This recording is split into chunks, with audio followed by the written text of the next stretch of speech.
ابن بطہ نے اپنی کتاب الابانہ میں یہ بات نقل کی ہے کہ عباس بن موسیٰ اس کو خلیفہ واسق بن عبداللہ کے پاس پیش کیا گیا اور وہ پورا اس کا مناظرہ ہوا، قرآن اللہ کی مخلوق ہے کہ نہیں ہے، اور تقدیر کے حوالے سے یہ سارا واقعہ ہوا۔ تو پھر ان کو امام عباس بن موسیٰ کو جیل میں قید کر دیا گیا، لمبا عرصہ جیل میں قید رہے۔ تو بعد میں ان کو جیل سے نکالا گیا، بادشاہ کے سامنے پیش کیا گیا۔ تو بادشاہ نے کہا کہ میں تجھ سے کچھ باتیں پوچھنا چاہتا ہوں۔ تو اس نے کہا امام صاحب اللہ کی قسم اے امیر المومنین، میں تو دن رات اللہ سے دعا کرتا رہا اللہ تعالیٰ مجھے اس وقت تک موت نہ آئے جب تک میں اپنا عقیدہ ڈائریکٹ خلیفہ کو نہ سنا لوں۔ تو اللہ نے میری دعا قبول کر کے تیرے سامنے کھڑا کر دیا ہے، اب اللہ نے مجھے موقع دیا ہے تو میں تیرے سامنے وہ اپنا عقیدہ سنانے لگا ہوں۔ اور یہ عقیدہ یہ ہے لیس هو شیء قلته من تلقاء نفسی، یہ عقیدہ صرف میرا نہیں ہے، ولکنہ شیء لقیت فیہ العلماء بمکہ والمدینہ والکوفہ والبصرہ والشام والثغور، یہ عقیدہ میں نے اپنا نہیں بنایا، میں نے مکے، مدینے، کوفہ، بصرہ، شام اور سرحدوں پہ لڑنے والے مجاہدین سے سنا۔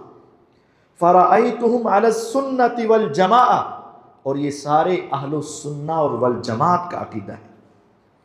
پھر اس نے مجھ سے پوچھا وہ بتا وہ عقیدہ کیا ہے جو تو نے سب کا سنا ہے؟ وہ عقیدہ بیان کرتے کرتے اور جس کی تو نے اللہ سے دعائیں کی کہ میں بادشاہ کو سنا کر مروں، وہ اس کے بغیر نہ مروں، وہ عقیدے کیا ہیں وہ سارے سنا رہے تھے۔ ان میں سے 20 نمبر عقیدہ یہ ہے کہ پاؤں پر مسح کرنا ہے اور ننگے پاؤں کو دھونا ہے، اور 23 نمبر عقیدہ یہ ہے کہ ہاتھ نماز میں دائیں ہاتھ کو بائیں ہاتھ میں باندھ کر پڑھنا ہے۔ یہ سارے عقیدے مرزے کے خلاف ہیں۔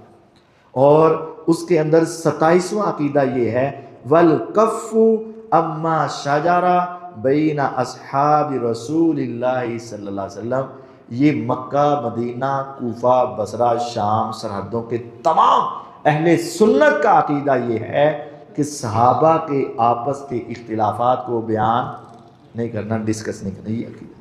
جب یہ سارے 36 عقائد بادشاہ کے سامنے بیان کیے گئے اور پھر ان عقائد کی خبر، کہتے ہیں فَأُخْرِجْتُ، وہ عباس بن موسیٰ محدث کہتے ہیں پھر مجھے بادشاہ نے آزاد کر دیا، مجھے وہاں سے نکالا گیا۔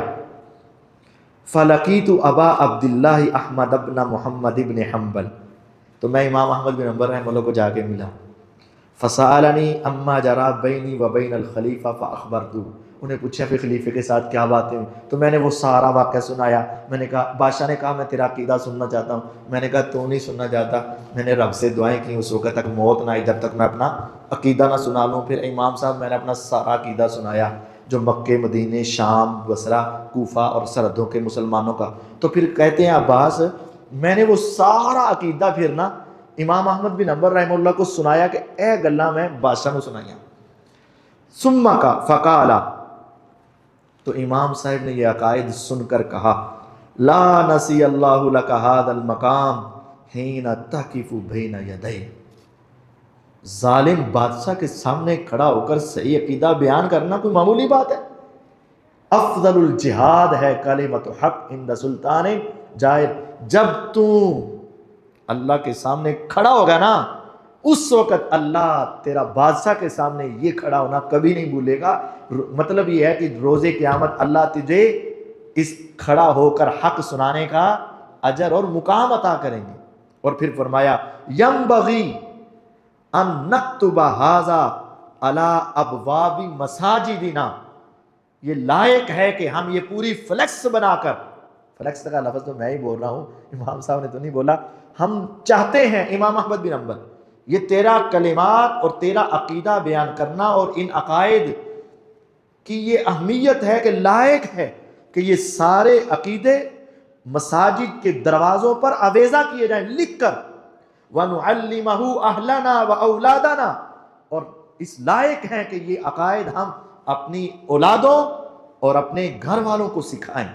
ثم التفت الی ابنہ صالح، پھر امام احمد بن حنبل اپنے بیٹے صالح کی طرف ملتفت ہوئے، دیکھا اور کہا اکتب ھذا الحدیث، اے ساری گل لکھ لیں، وجعلہ فی رق ابیض، ایک سفید چمڑے کے اندر اس کو سمیٹ لے، واحتفظ بہ، اس کی بڑی حفاظت کرنی ہے، وعلم انہ من خیر حدیث کتبتہ، تو جتنے واقعات لکھے گا نا زندگی میں، ان میں سب سے بہتر واقعہ یہ ہوگا جو تو لکھے گا، اذا لقیت اللہ یوم القیامہ تلقاہ علی السنۃ والجماعہ، اگر تیری موت اے میرے بیٹے اس عقیدے پر ہوئی تو تو اللہ سے ملاقات کرے گا تو تیرا عقیدہ اہل سنت والجماعت کا عقیدہ ہوگا۔ کیا عقیدہ ہے؟ ان میں یہ بھی ہے وضو میں پاؤں ننگے ہوں تو دھونے ہیں، پاؤں پر مسا جرابے ہوں تو مسا کرنا ہے، نماز پڑھنی ہو تو ہاتھ باندھ کے پڑھنی ہے، اور صحابہ کی باری آئے تو اپنی زبانوں کو بند کر لینا ہے۔ اور بھی عقائد 36 عقائد بیان ہوئے اس میں۔ تو یہ عقیدہ ہے امام احمد بن حنبل رحمہ اللہ کا۔ الحسن اسلامک سینٹر